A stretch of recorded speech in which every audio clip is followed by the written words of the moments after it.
I don't really care how fast you are. You and I have something in common. At some point in time, we've both set a goal. And I'm talking about a good goal. Something that's achievable, but that's also hard enough to scare you a little bit. If you're here, I'm guessing it was a running goal. I had one too. In fact, you probably saw it in the title. And maybe you thought the goal felt way too fast or too slow for you. But the time doesn't really matter here because chasing a tough goal is the same for everyone. You try, you fail, you readjust, and you repeat until one of two things happen. Either you achieve the goal or you give up.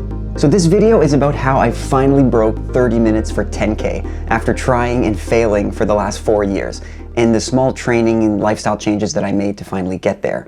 Now, I'm not going to say that this video is also going to help you break 30 for 10K. We're all at different places, but also no matter how fast you are, I think these insights might help you with your own running.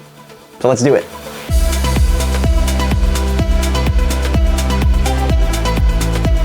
If you're new to this channel, I'm Alex, I'm 29, and I've been running since high school. I ran competitively in college, but then when I hit my mid-20s, I ran into this cycle of injuries that I couldn't seem to break for the better part of 3 years. This is where the story begins.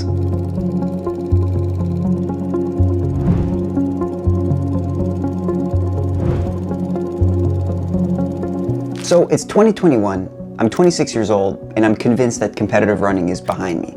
I mostly just run for fun. I start getting bored of easy runs every day, and so slowly I start inching towards harder and harder workouts. And to make things fun for myself, I enter a race in September of that year, a 10K in the eastern Canadian town of Fredericton. Now, thank God for muscle memory, because I go out there, surprise myself, and win the race in 31:27. And that time just flips a switch in my head. In a matter of seconds, I go from recreational runner in my mind to an overglorified recreational runner. And I start thinking, with minimal training, I can run 31:30. Maybe I can go even faster. And then this idea just consumes my brain. How much faster can I go if I stay healthy? Could I run under 31? Could I run under 30? I didn't want to think about it too much. In a way, it felt too far away. I had just learned how to run healthy without getting injured. And now this? But the idea was taking over me like a parasite, and I just couldn't let it go. So over the next few years, I quietly entered races, each time getting a bit closer to my sub 30 goal. I traveled to New York, Toronto, Vancouver. I raced in a zoo, around a lake, in the cold Canadian winter, and race after race, I came up short.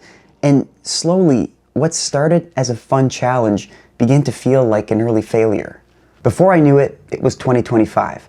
I had become a grown-ass man, in my late 20s, still without a sub 30-minute 10K to my name. And for the first time in my running career, I became aware of father time. I started wondering if my sub 30 potential was starting to slip away, and how much time I had left to try to realistically do this. And okay, a lot of people run their best times way after 30, but also life gets in the way for a lot of us. There are kids, marriages, responsibilities, jobs, all these things that make running fast a whole lot harder. And I wondered, maybe this is my best opportunity to break 30 and I'm failing at it. So will I just let this goal slip away? Am I gonna tell my kids one day that I almost broke 30 a bunch of times but failed? I couldn't bear the thought of it. So in January 2025, I found this new sense of urgency. I'd started working with a coach. I started taking protein and creatine after my workouts. I was trying to prioritize my sleep, barely going out, and just completely honing in on running as much as I could. Every day I told myself, this is the year that I'm breaking 30. And not only that, I'm gonna break it before my 30th birthday on August 13th. And just like that, sub 30 before 30 was born.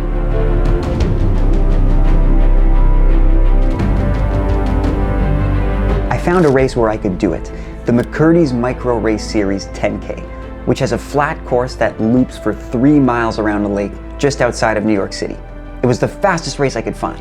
So I flew there in late March with my best racing shoes and stayed at an Airbnb in White Plains, which is the hometown of up-and-coming MMA fighter Mark Zuckerberg. The race plan was simple. Run each kilometer in 3 minutes or faster, like my life depends on it. On the start line, I look around and it's the most random collection of people I've ever seen start a race. It's me, 4-time Olympian and British running legend Eilish McColgan, some guy from Madison, Wisconsin who claims he can run 29 minutes, and then 17 locals. The race starts, and unfortunately, my 29-minute friend is nowhere to be found. So I'm by myself in the front. I stay on pace for 6K, see my 7th split, 3:02, and then the wheels fall off. I slowly fade and finish in 30:16. I celebrated the line, but deep down, I'm crushed. I have to go back to the drawing board once again. And at this point, I'm getting discouraged because I don't know what else to tweak. I'm wearing the fastest racing shoes in the world. I'm finding the best, flattest courses.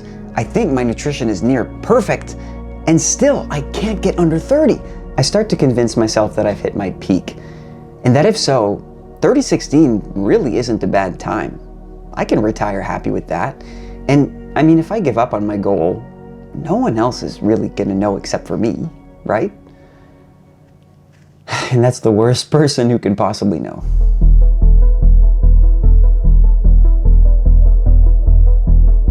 I couldn't give it up, so I signed up for yet another 10K, the Vancouver Sun Run, the next month. The race actually came at the tail end of a 10-day work trip, so by the time I got to the West Coast, I was tired, hungry, and my suitcase smelled terrible. But I didn't care. I had to finish what I started. In Vancouver, the gun goes off. We sprint through the first 2 kilometers, 5:32.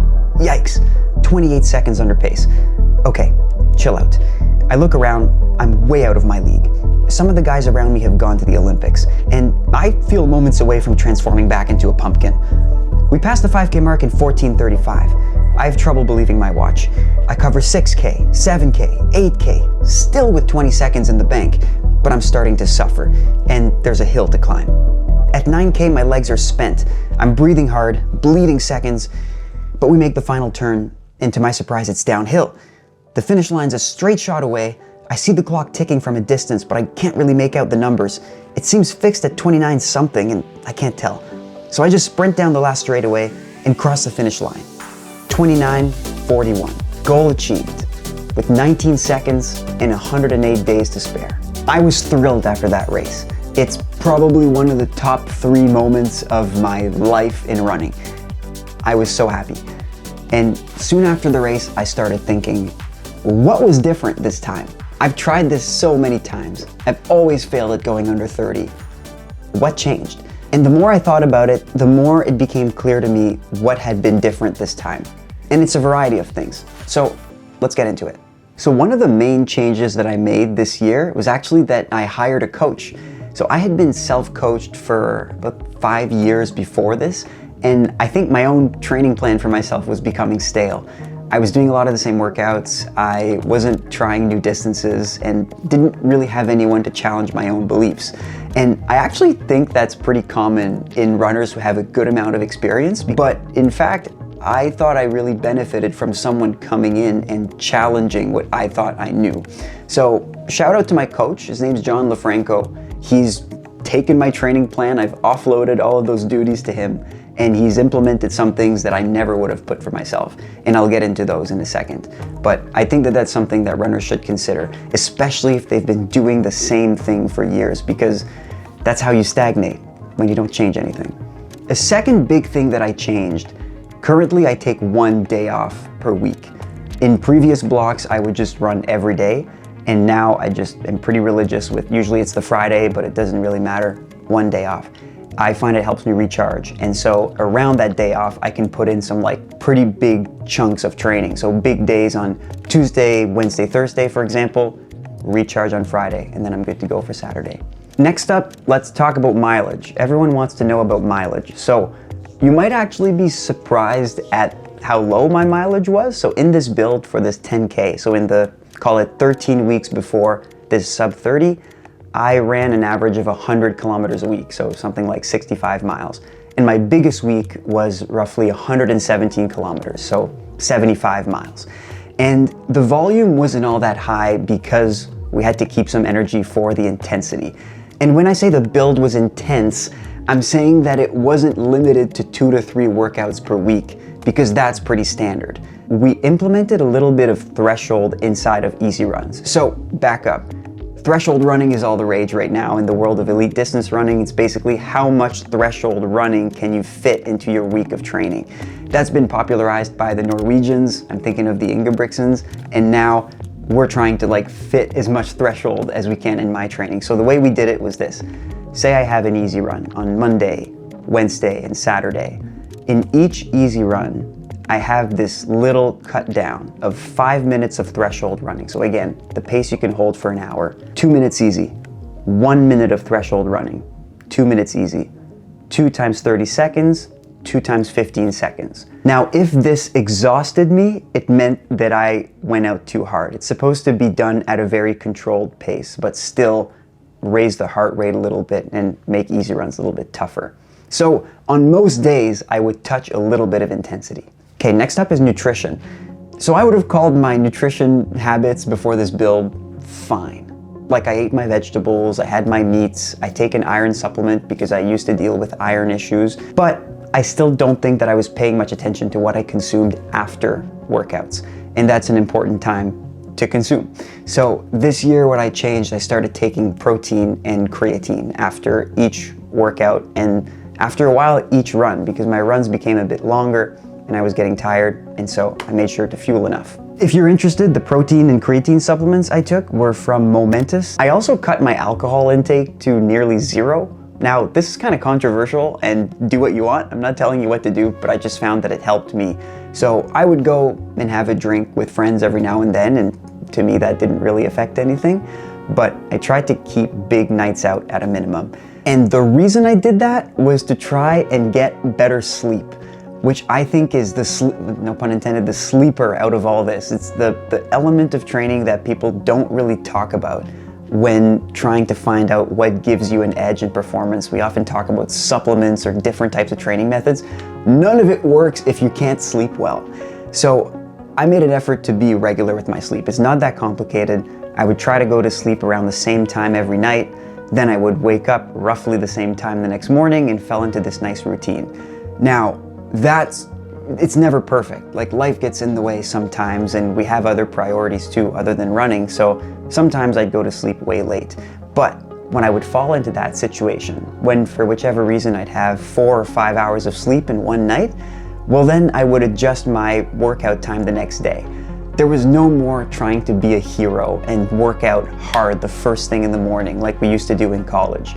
If I didn't sleep well, I'd push my workout into later in the day. If you have the luxury to do that, I encourage you to do it, because getting into a workout rested is just so much better and might even help to keep you healthy. So those are the main things that changed and that I think played a role in finally getting me under 30. And now that this goal is done, I've had a lot of people ask me what's next and if I'm just languishing now that I don't have a goal. And I haven't hit that phase yet. To them, what I say is, well, do you know what's more impressive than sub 30 before 30? Sub 30 after 30. So let's keep going. Though I think that whatever I do next might not be a time goal, because chasing sub 30 for so long has left me wondering if that's really the best way to see the sport. And I've gotten a little bit tired of looking at my watch. But that's for another video. For now, I just want to thank you for following along. It's been fun to share this goal and journey with you. And it's kept me accountable a few times, so thanks for that. And I hope the tips were helpful, and I'm wishing you luck with all of your running goals. Till next time.